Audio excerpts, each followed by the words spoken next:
વધારે નથી બોલતો, દેખાશે ને ખબર પડશે ઘણું બધું છે અને જાતો સમય નહીં લેતા બહુ સરસ દર્શાવવાની કમી જેવું બોલ્યા.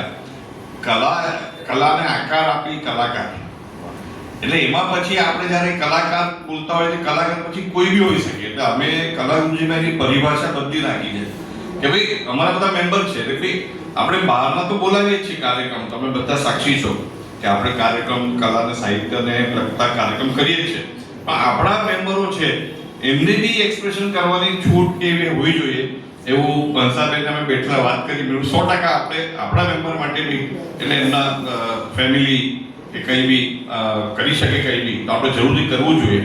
એટલે એ લોકો બી કલાકાર થઈ ગયા. એટલે એ આજે જે બી અહીંયા આવશે અને પોતાની કલાને અનુરૂપ અહીંયા એક્ટિંગ કરશે એ બધા જ કલાકાર છે. એટલે મારે સૌને ખાલી ઓલ ધ બેસ્ટ કહેવાનું છે.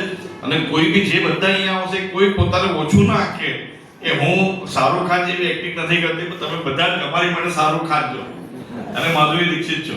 કારણ કે બહુ સરસ કીધું કે કલાને આકાર તમે આપવાના છો જેવી રીતે જેવું તમને આવડે એવું.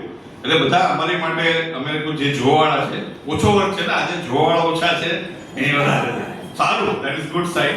તો સારું અમે તો માનશું કારણ કે હમણાં બધા અહીંયાથી બધા જે અહીંયા દેખાય છે લગભગ બધા અહીંયા આવવાના છે ધીમે ધીમે.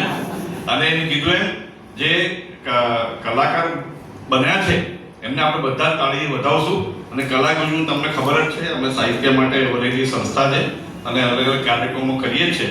અને આગળ બી 24 તારીખે બી એક સાહિત્ય એકેડેમી સાથેનો ગુજરાતી પ્રવાહ અનુવાદનો કાર્યક્રમ છે.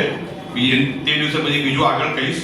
અને ખાસ ભાગ્યેશભાઈ ઝા બહુ જ મોટી હસ્તી છે આપણા ગુજરાતી સાહિત્યમાં, એ આવવાના છે અમદાવાદથી. તો આપ સૌને વિનંતી કે 4 વાગ્યાનો કાર્યક્રમ છે.